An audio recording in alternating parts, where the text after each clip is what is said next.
couple things to think of in relation to going big. The first one is that you're not going to go big alone. And if I look back, and I'm certain that you have the same set of memories, the people that mentored you and that gave you the time of day, that would sit down and actually listen, you know what I mean, and have a conversation, those people are rare. And when you find them, that's who you're going to go big with. And you need to be on the lookout all the time. That's my first piece of advice. And I guess for everybody on the other side of that, my encouragement to you is there's lots of young, excited 21-year-olds, a lot smarter than me, that can probably help you go big. Never underestimate what you're capable of. And most of the time, it's a phone call away from either finding the right person or the right partner to go big with. And you always got a little more in the tank than you think you do, even when you are certain that it's on empty. Welcome to the Going Big podcast. I'm your host, Kevin Gentry, and this is the place where we celebrate bold moves and big ideas.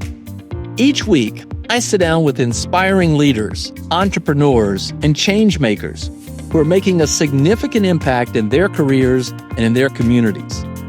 Whether you're looking to level up your leadership, pursue your passion, or just get inspired to take your next big leap, this is where those stories come to light. Now, if you're listening on iTunes, YouTube, or anywhere else you tune into podcasts, be sure to hit that subscribe button so you'll never miss an episode. Now, let's dive in to what it means to truly go big. Well, ladies and gentlemen, joining me today on the Going Big podcast is Daniel Houghton, who at the age of 24 became the CEO of Lonely Planet, the world's largest travel publisher. 3 years after graduating from Western Kentucky University, he took the helm of a beloved travel brand and drove its transformation in the digital space to all new places and all new reach. And really excited, Daniel, to have you here today. So much to talk about in terms of going big. I mean, you're a testament to the power of thinking big and going big. You have such a fascinating story on so many levels. And just as when I interviewed several episodes ago, Jimmy Hutchison of Spin Magazine, who took a legacy brand and really brought it into the modern age through a lot of the digital space, you did the same thing. And it's just fascinating about how you underwent that and the lessons, the consequences for all of us about how we think about going big. But I want to start off the conversation, Daniel, because I'm a big fan. I'm a big fan of you in many ways.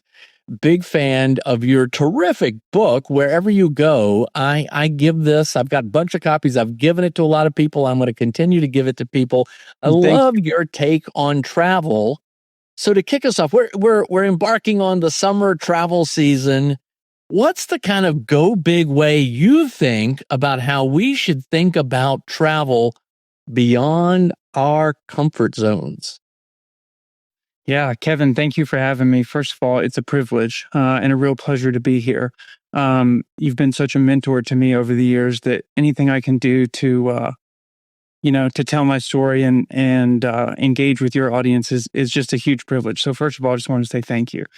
Yeah, it's been a wild ride so far, I guess, in my career, and I guess more importantly as a traveler. And I think if you want to encourage people to go big with travel, especially with what's coming up this summer, there's no time like the present, is the first thing I would share. Tony Wheeler had, the founder of Lonely Planet, he and his wife, Maureen Wheeler, founded Lonely Planet in 1973. And Tony used to basically just look at people and say, look, just go. You know what I mean? Like absolute hardest part is deciding to go. And then everything after that's going to be a lot easier. And if you think about how you plan travel, that's always where the angst is. My encouragement is, if you want to get out of your comfort zone a little bit, try to connect travel to something that you have a passion for. Doesn't matter if it's wine or golf or music or history. if getting outside your comfort zone is a little intimidating, then you pair it with one of those things you already love, and I think that'll get you over the top.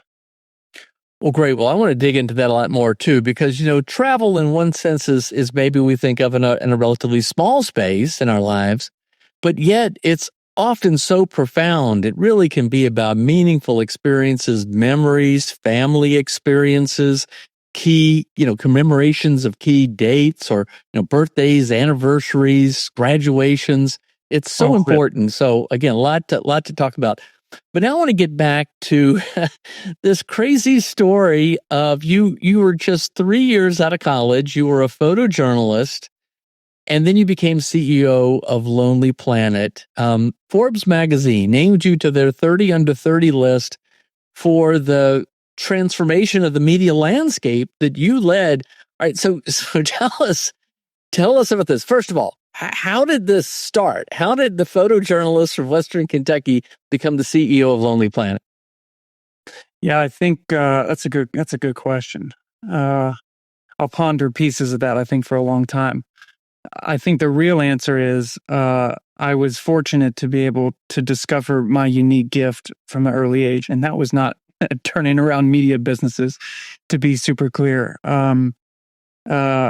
My passion was with a camera. You see one behind me, certainly a lot nicer than the first one I was given on a family trip to Alaska as an 11-year-old or whatever it was. But I was hooked. And as a poor student, I was relieved to find out you could, in fact, go to college to study photojournalism, and that you didn't have to be good at chemistry or advanced algebra or any of the other things that I failed. Because I didn't qualify for a lot of scholarships. We can just leave it at that. What I found when I got to my alma mater was perhaps the most talented, one of the most talented media programs, faculty in the country, loaded with Pulitzer Prize winning staff that really just invested, into the students in a way that I don't think probably matches too many other institutions. This is Western Kentucky? Western Kentucky. Now that's a, state school, and I have to be thankful as a third generation student. Maybe that had something to do with it. They let me in. My grandparents went there. My mom went to Western Kentucky. But the level and the sort of the drive that was instilled in you from the entire time we were there, I think set the pace for the rest of my career. I was going to be a newspaper photographer, and I was for a time at the Seattle Times. The best days of that industry were behind it, even way back in 2007, 2008. So I knew I wouldn't be finding my future there. And I'll tell this part of the story just because I think it's important for anyone that has a creative project or pursuit or something on the side. The only reason I wound up at Lonely Planet is because when I left the newspaper, I started my own one-man, multimedia business. And I didn't have a lot of clients. I had a few. But what I did have was time. And so I didn't know what else to do other than go create work that I hoped to make for other people one day. It's what you do when you're 21 years old and you have a degree and no income. One of those side projects was a thing called the iPhone photo of the day. And back in 2008, when the iPhone 3G came out, that was a little more compelling than it would be these days. We were talking pre-Instagram. Facebook existed, but you couldn't upload high quality images to it. And long story short, the hundreds of thousands of page views later, if you Googled iPhone photo, my website was right under Apple and Verizon and AT&T and all that stuff. This was a product. This was a product of your creative gift. You're a good photojournalist, and you took advantage of the opportunity then, and people saw it. Is what it was. But it got attention, and I didn't really know what to do with that kind of traffic at the time. So I just kept creating. I got lots of emails, I got emails from photography companies, sent me gear to use and all sorts of stuff that excited 21-year-old Daniel. But what I also got was a little bit of an audience, which I hadn't had before. And one of the members of that audience turned out worked to the little thing called a family office. Now, my dad had an office in the house. It was right outside the door to my room, but this was a different kind of family office. And I got called in there for a meeting and ended up meeting the principal a couple of weeks later. Totally self-made entrepreneur, sold his company for a small fortune, large fortune. Took care of people along the way. Most of those people still worked at the family office when I got there. And he used to tell people that he didn't know I wasn't 35 and I didn't know he had $1. And both of those things were true, completely true. He saw what was coming as it related to like everything that was happening in streaming. I think I started there in 2011. And so, I mean, Netflix was still mailing people DVDs, right? So we weren't quite there, but he knew people were going to vote with their eyeballs, and he wanted a really important travel brand to sort of anchor the space. And travel was a space that we both loved. Like, he loved it because Lonely Planet, the TV show, was on in the United States. I think on PBS, probably mostly from like 1 to 6 a.m., for the better part of 20 years. I loved it because I grew up traveling with the guidebooks. 18 months later, we had written the BBC a check, and it was ours. So that's how that happened. It's fascinating. Okay, so okay, that there's more to this, I know, and that's incredible, and that got our attention. But you touched on something that was happening in the industry then. And we know we live in a dynamic world. There's a lot of creative destruction, a lot of things happening all the time. Then the print versions of travel guides sales were plummeting. Bookstores were closing. Yeah, Borders had just closed when I took over. Had like internationally gone bankrupt if you think about like big bookstore chains. Gotcha. So when you came into the role after your mentor and benefactor purchased Lonely Planet from the BBC, you had to face some tough decisions because of the changing marketplace. So tell us, how did you address that? I mean, the story is pretty well known that you had to make some painful, quick decisions and cuts right away. Could you tell us about that? Yeah, that was difficult business. There's really no other way to put it. In some ways, I didn't know enough to be dangerous. The first meeting I had with the C-suite that I was supposed to lead, the CFO asked if we wanted to review the P&L, and I said, that sounds great. What is that? And I lost the room pretty quick. I'll put it to you like that. Everyone but him, to be honest with you. And out of the 11 or 13 or whatever that it was, he was the only one I kept. So the leadership had to change demonstrably because the pace had to change. The way we innovated had to change. And if you didn't agree, you could just look at that P&L. And I eventually figured out what those numbers meant. In fact, the CFO kept me there the entire weekend at the KPMG offices and pulled me aside afterwards and said, I'm not laughing. Why don't we just sit down and look at it? I'll explain. It's not really that complicated. I'll explain it to you. I have a bachelor's of arts degree. So, global finance and foreign exchange. I mean, we were getting killed on foreign exchange just with currencies. I was so far over my head. I didn't have a lot of hope, but the problem was actually very simple. They're spending too much money with not enough revenue. It'll kill you every time. All of the leadership that we had on board, at least at the C level, which was vast, okay, with incredible resumes, people that intimidated the absolute bejesus out of me, people from places that I knew were powerhouse firms, but every single person just wanted us to hire more people and spend more money, and it's just going to be a little bit more. And they had been getting a little bit more for a long time. And that wasn't going to do it. So when I realized that group therapy wasn't the proper method, I eventually just took them all out to dinner one at a time and just tried to actually understand. Are you trying to protect your team? Are you trying to protect the culture, which might be actually really important? Let me try to get to the root cause and understand, but at the end of it, we're going to have to do something very, very drastic.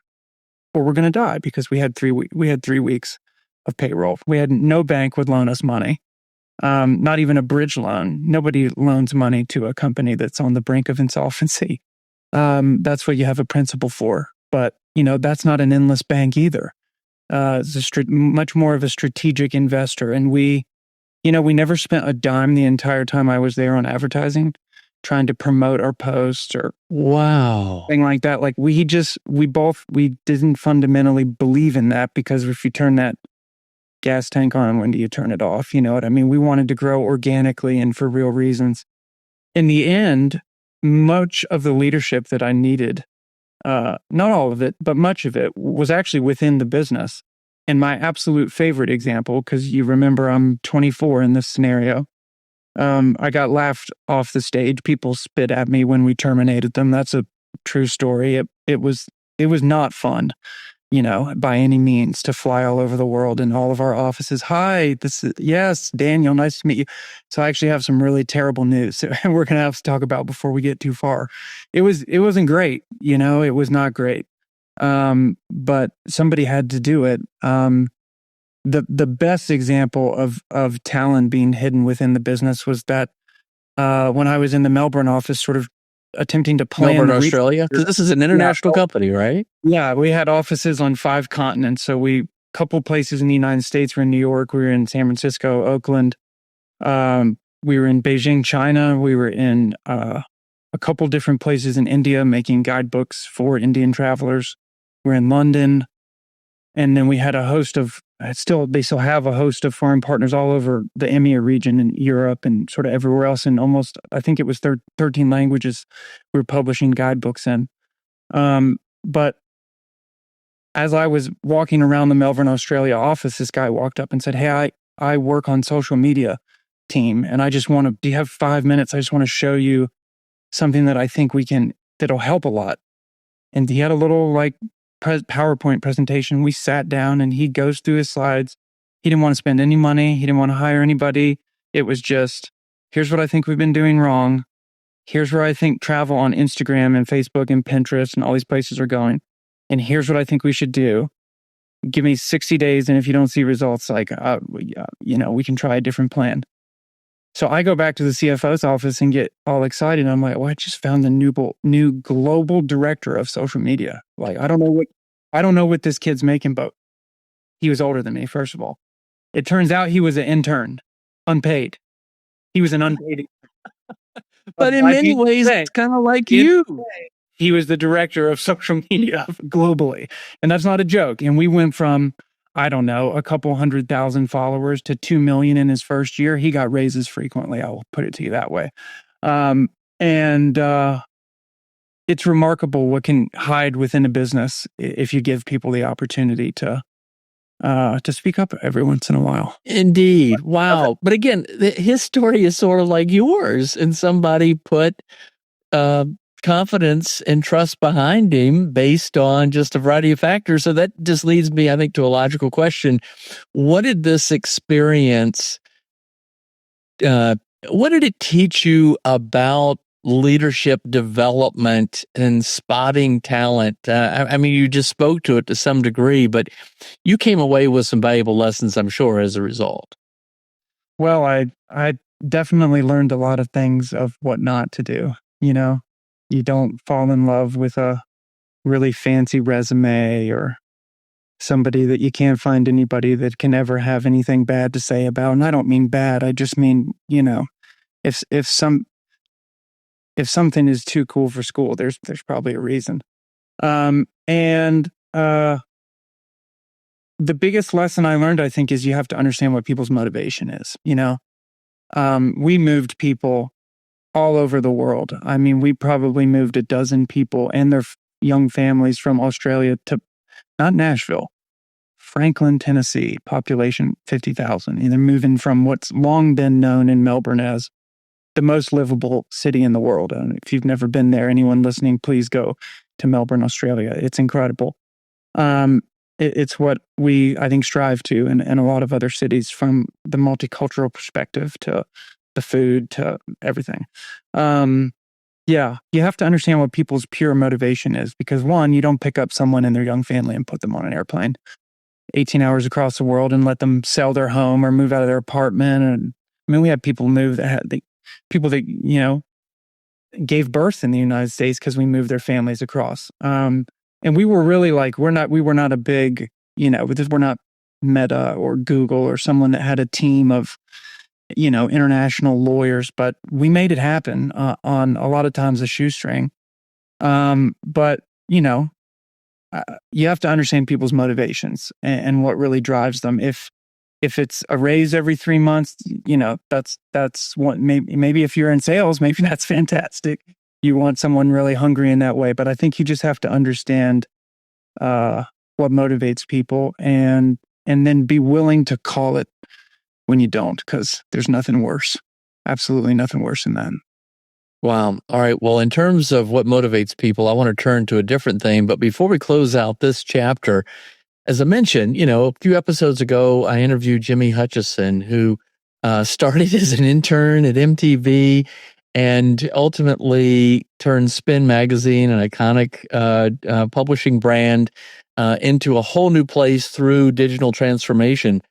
But that's effectively what happened with Lonely Planet, right? You moved it from what was a dying space into a new space, and the reach increased. I mean, you told that story about your social media director.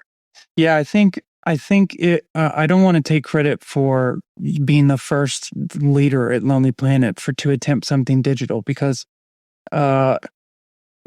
there were roots at the earliest intersections of technology, down to the fact that lonelyplanet.com was actually the number 25 website ever put on the World Wide Web. Tony Wheeler became friends with a couple folks in Silicon Valley, and they flew down to Australia and said, "Hey, this computer thing is going to be big. You're going to want to participate here." At one point, there was an entire series of guides on Palm Pilot. And shouldn't admit, but I'm old enough. I actually had the good old Palm Pilot. Yeah, I mean, so the history was there. The execution and sort of the fear is what had kept it back. And I'll try to make it really clear. The philosophy in the business was this: we make money off of our content, and our content makes money through the sale of books. And if we ever take that content, put it on one of those, or in any other format, God forbid, one of these, that'll be the end of it. You know what I mean? We can't do it. And that to me was just incongruent, I guess, maybe because I'm a millennial and born in the late 80s and grew up, wiring my parents' home Wi-Fi router together and all that kind of stuff that we weren't supposed to know how to do. I just, to me, you were preventing people from accessing and engaging with the brand. And it's shame on you as a business if you can't figure out a way to make money.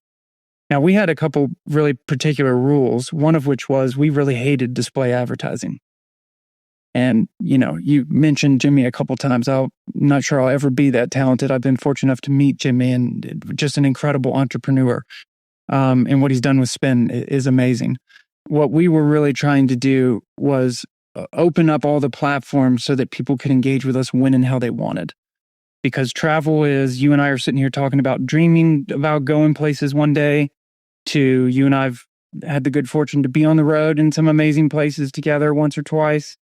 To we're on the road and we need to know exactly where we're going for dinner tonight, or, and you have FOMO because you don't want to mess it up, because if you do, well, that's on you. It was only 3 days. Nobody wants to go have a bad meal, right? So yeah. Did I answer your question? I feel like you did. All right. Okay. Your book, wherever you go. I told you, I love this thing. I've got a whole stack of them. I still give them out. And I have a conversation with people like, you got to read Daniel Houghton's book. You're too kind. Why did you write it? What were you hoping to achieve by writing it? The reason I wrote the book is because I just have a profound belief that when we travel, and I'm not just talking about going on vacation to the beach with your family, when we travel through airports and through different countries, or to a place you've never been, or to a place you'd never go and just you got stuck there, the point is you get to experience cultures you've never seen. You get to engage with people you never would have met. And you get to experience just a really different side of the world. It doesn't really matter if you're walking through Kansas or Wyoming, or you're in India or Malaysia somewhere. Like, you're going to encounter people, generally going about in many ways the same things, but in profoundly different ways. And I think when you're forced to sort of experience that, again, some of it's been against, each of our wills because you get stranded in some airport or something, but like those are all opportunities to sort of see a piece of the world you didn't get to see before. And I wanted other people to feel the same way. I will admit that I think I bit off more than I could chew originally, because they originally asked me to write a biography and I said no. There's no way. I'm definitely not done yet. And they said, well, what do you want to write a book about? And I said, well, travel actually could change the whole world if more people went. And they said, you write a book about that. That's a book. What I realized very quickly is that just how stupid it was that I could try to convince anybody of that. In fact, I got very nervous after I began writing the book, because I sort of had my thoughts and went through the creative process and then said, this isn't compelling, this isn't going to make anybody that's never been anywhere. So what do I do? How do I fix this? Because I know this to be true, right? And if I wrote it again, hopefully I would do an even better job. What surprised me, and maybe it should have just smacked me in the face, was that everyone likes to talk about travel. From Richard Branson to Laura Decker to a gentleman that I met my own age that had never been out of his wheelchair. And his friends carried him around Europe in a backpack. So none of us have an excuse. That's that story. That's why I wrote the book, and you're just too kind for calling it out and sharing it with. Oh, well, you're very humble, and you have changed many people's outlooks about a key part of their life, and that is how to experience travel. So in your book, you tell a lot of stories, and you're right. You've got these great interviews with people like Sir Richard Branson, but you tell the stories about the guy that was essentially carried around by friends. Remarkable stuff. What one experience in your life of travel? And by the way, just for the benefit of people listening, both your parents worked for the airline industry, and so that's how you got to experience it. I want to go back on that just a moment. How was it you first learned about travel? Yeah, I grew up in a really fortunate situation, if you like to go places. And it had been a part of the family for a long time. My grandparents, after my grandfather got home from World War II from the Pacific Theater, bought an Airstream, had 6 children, loaded them in it, and drove them to all the 48 states they could get to. So my mom sort of grew up in that way. And it's sort of natural for her to become a flight attendant. My father was drafted into the Navy during Vietnam and, wound up working on airplanes and getting hired by Delta. And so I sort of grew up in a very blue collar house, but that had extremely white tablecloth privileges and benefits.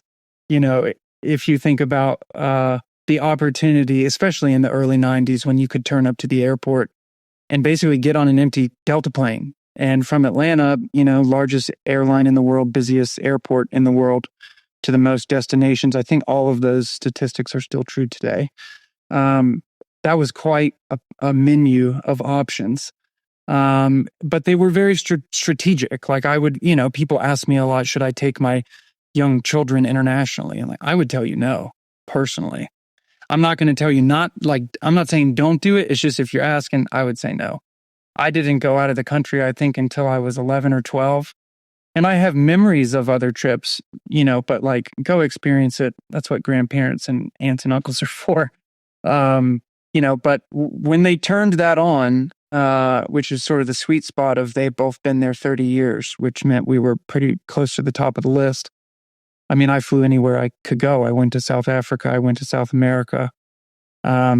a lot of places I shouldn't have gone as a 18 or 19-year-old kid that sticks out like a sore thumb. But that's where the travel bug came from.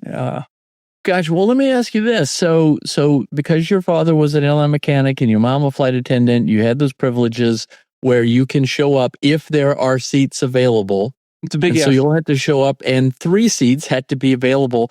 And you had disappointments, I'm sure, when things didn't work out or your expectations were raised. But then also you had to kind of like release yourself and say, okay, we're going to go here and just see what happens. Is that what influenced your attitude about like go beyond your comfort zone?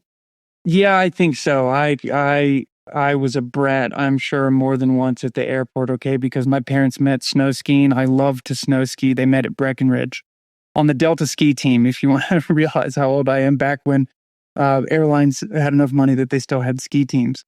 And we would go skiing every year. And, you know, as a 13-year-old kid, all you want to do is go skiing and fly off some jump. And, you know, it's like if there's only 3 seats, you know, we had my little sister Kate at that point. She can stay right here. You know what I mean? She doesn't have to. She doesn't even like to ski. She doesn't have to go. You and mom can go somewhere else, and dad and I will go skiing. Well, that year there was no seats to Salt Lake City, and there was none to Denver, and there was none anywhere that we could get to from Atlanta. And we tried 2 days in a row. And at the end of the second day, my dad looked at my mom and said, we're good. We're flying to Jackson Hole. And I thought, oh my God, I can't believe we're going to go ski at Jackson Hole. That's not what we were there to do. We were there to go snowmobiling in Yellowstone. And when they told me that as a 12, 13-year-old, I have never been so disappointed in my entire life. Now, fast forward to today, I think I've been to Yellowstone a dozen times. I went 3 times last year. One trip, I just went to go fly fishing. Didn't catch anything, but I did in Glacier. Long story there. I would give anything to go through Yellowstone on a snowmobile. You can't do it anymore the way that we did it. They've outlawed it essentially. I mean, you have to go with $1,000 a day guide, and it's very sort of like they literally just rented us suits, and I'm sure different listeners have experienced this back in the day. I don't know when they stopped it, back in 2006 or something around then, but so I don't know. It's just full circle to think, yes, have definitely been forced into trips I didn't want to take, with things I did not think that were going to be fun, and you find out that they are. So if you have children, just tell them it's going to be fine and take them anyway. That's what you should do. All right. Well, I have a couple other follow-up travel questions because I want you to be able to impart some of this advice to those listening. But before we wrap up the book portion, you know, you mentioned interviewing Sir Richard Branson, all these fascinating people, this flight attendant I remember who's flown like just this amazing number of miles in her career. For Elvis Presley, it was like the most incredible story. She had Elvis on the plane 3 times. Wow. Back in the day when celebrities flew commercial, right? Before the sort of private jets. Yeah. Well, what did you learn from, or just a couple of takeaways from those conversations? Yeah, I think one of the main ones is that it's a little bit like you sometimes experience in corporate America where sort of everyone's making it up as they go. You know what I mean? Like there's this idea that, oh, that person's been to so many countries and they've done all these different things. You know, there's no way I could do that. Like I can't just pick up and disappear to India. I'll get sick. I'll get lost. I'll get fill in the blank. And while I would never recommend that anybody do anything blindly ever, there's nothing more important than your own safety. Otherwise, you ought to be your last trip. You know, the world's actually a pretty safe place. And even in the most dangerous countries in the world, Tony Wheeler wrote a book about all of the stand countries. And I mean all of them. I mean, every single one of them has a warning, a travel warning, both from Interpol, from, you know, USTA, do not. Talking about Uzbekistan and Tajikistan and Kazakhstan. And, you know, it's like you go there, and now I've been to a few dangerous countries, ridden in some bulletproof vehicles, but even in those circumstances, you know, you meet people and you're like, I should have come here a long time ago. Like, what are we thinking? You know what I mean? And that doesn't mean you can't get into trouble or that you can't make a mistake. But I think that's the biggest lesson from all those interviews is just that no one claims to be an expert. You know what I mean? There is no master's degree in travel. It's sort of a shame. It's not like uh, uh, a trade school class. You know what I mean? Maybe an opportunity for Mike Rowe, how to travel. But it's such an important thing because it's not straightforward. There's a lot of logistics. But that's definitely the most important takeaway. All right. Well, Daniel, you're still young. I know you and your wife have a young child or young parents, but you've had an amazing career already in photography and photojournalism, in other aspects of media leadership, we'll say, and also in writing. And you mentioned about your decision to leave Lonely Planet. How do you decide what new opportunities to pursue and what to take a pass on? Yeah, I think for me, there's two things. The first one is, how does this align, with my goals for myself and my family? And that's everything from really big trips that I want to do. And I mean big trips that are going to take a year, that would take the whole family, pull the kid out of school, that kind of stuff, like bucket list type stuff. And then like, how am I going to raise my family? And we do have a new little one, a little boy. And he sleeps very well in the Airstream, which is great. To much relief. That was actually the first night he ever slept was in the Airstream, and my wife said, "We're never leave. We live in here now permanently," which is just fine by me. All right. So you've traveled to something like well over 35 countries, more than 2 million miles. First question, for those listening, trying to figure out where they should go, what are 2 or 3 places you think are just the most magical that you'd say, I'm so glad I'd even go back there? Or when people ask, where should I go? What would you say? Yeah, I reach for my book because I made you a short list. And I'll follow up a little bit on your last question, which is related to why I sort of choose what I choose. What I'm doing now, in addition to working as a full-time photographer, I guess what I do for fun, what I do to continue to encourage people to get out and see the world, is I maintain an editorial database on my website. There's no ads, there's no stupidity. It's just travel. It's just locations, information. So what's your website so we can check this out? DanielHoughton.com. We can link it in the show notes, I'm sure, but it's just DanielHoughton.com. And you can find it all from there. But I tell you that because as I am about to list a couple places, and I made you 2 lists. I made you a USA list, and then I made an international list, depending on what people like. So I'll just hit you with a couple of these, and then if anyone... Awesome. All right. Okay, more, USA. So because you're a big advocate for Americans. Go check out America. There's a lot here. So totally tell Americans where to go in America. Tell anybody where to go in America. I have to go to 30-something countries to find out that I have so much fun in the United States. And now I'm a sucker for national parks, okay? And I sort of live in the middle of the country. So I can sort of get to all of them in a similar amount of time, and none of them are quick, except for the Smoky Mountains in my home state. But I'll hit you with a couple destinations. Now, these 3 in the U.S. are places that I've recently been. You can find some stuff in that link if you like. But Glacier National Park is the first one. There's a lot of angst that people have about wanting to go to Glacier, because if you go start to research it, it'll tell you, in order to come to Glacier National Park, you have to win a recreation.gov lottery ticket to have permission to come. And that is technically true. You just have to get up before 6 a.m. and then you don't need a lotto ticket. So there's your free tip. Enter the gate before 6 a.m. You don't need a lottery ticket. You should definitely go see Glacier. It looks like the Alps in America. It is so profoundly different from the rest of the Rocky Mountains.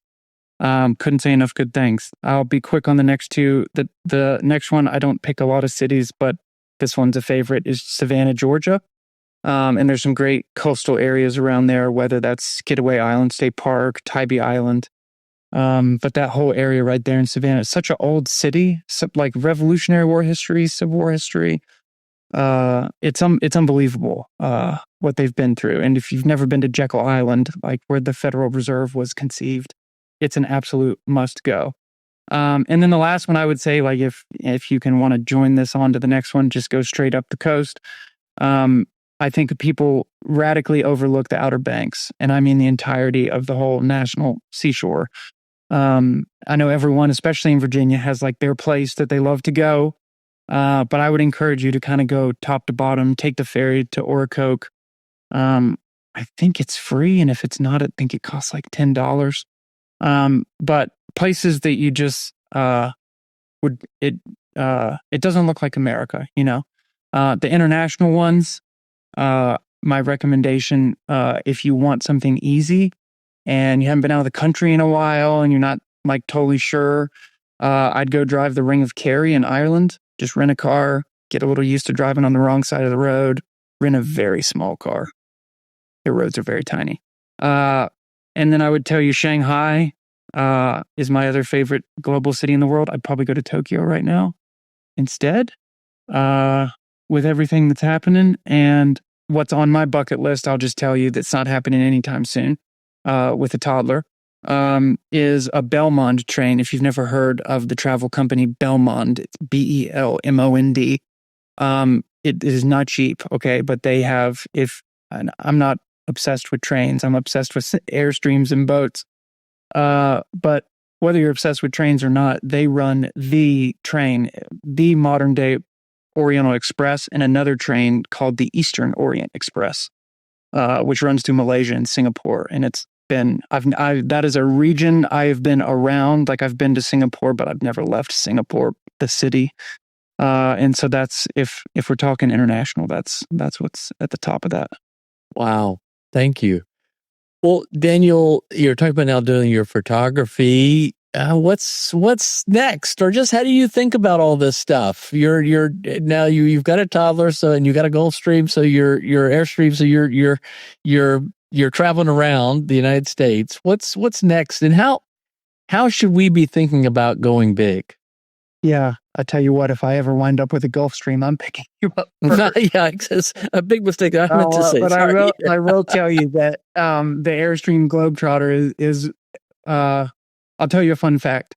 When they decide that a high-ranking government official, someone that's not the president or the vice president, has to travel to, let's just call it, a potentially dangerous theater, okay?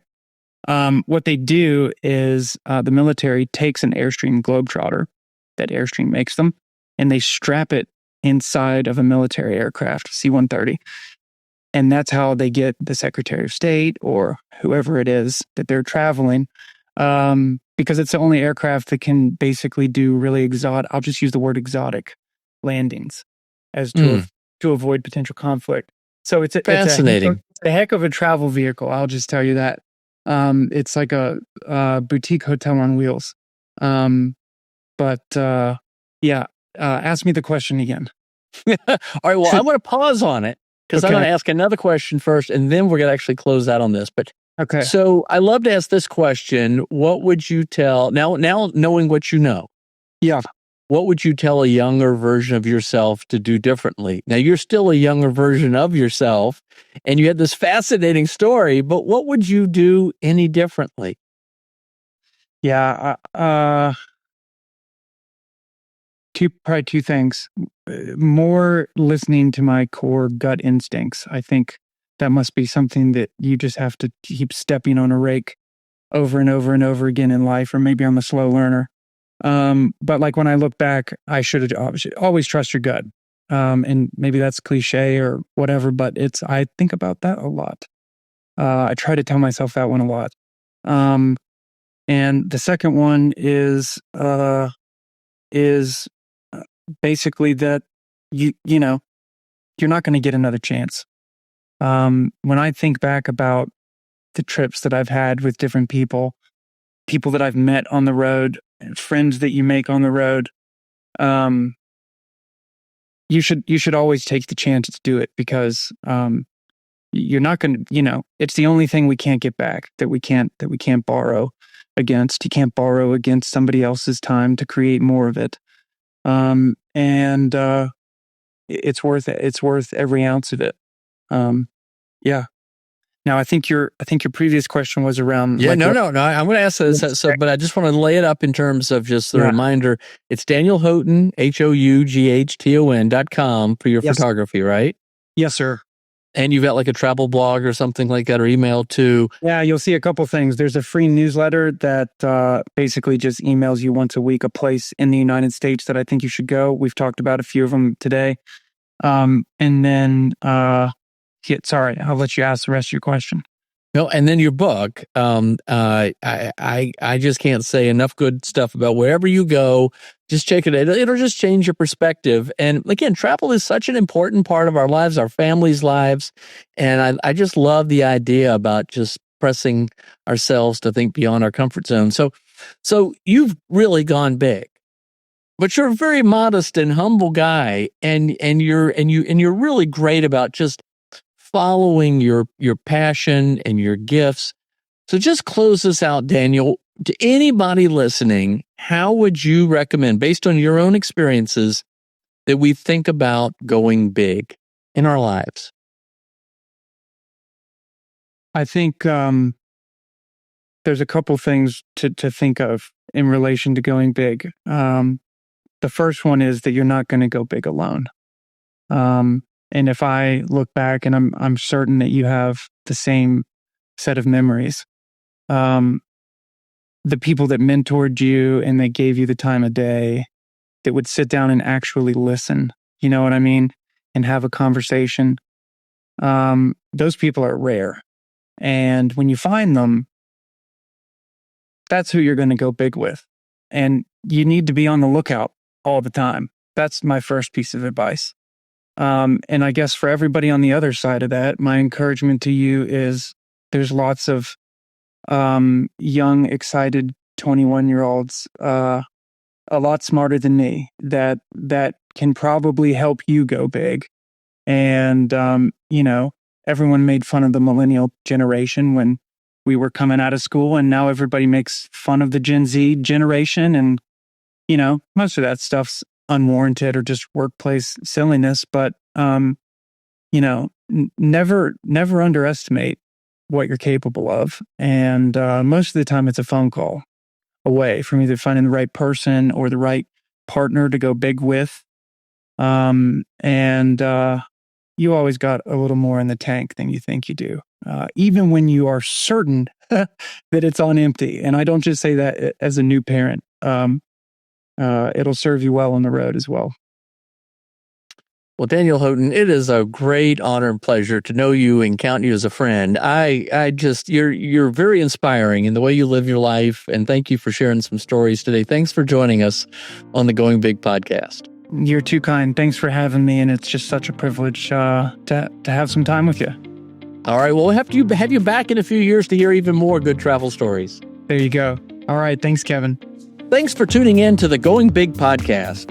I hope today's conversation left you feeling energized and ready to tackle your biggest goals. Don't forget to subscribe and leave us a review on iTunes, YouTube, or wherever you listen to podcasts. It really helps spread the word, and it gets these inspiring stories out to more people. You can also find more content, resources, and updates at our website, goingbigpodcast.com. Remember, the only limits are the ones you don't challenge, the limits that you impose on yourself. Keep pushing, keep growing, and above all, keep going big. See you next time on the Going Big podcast.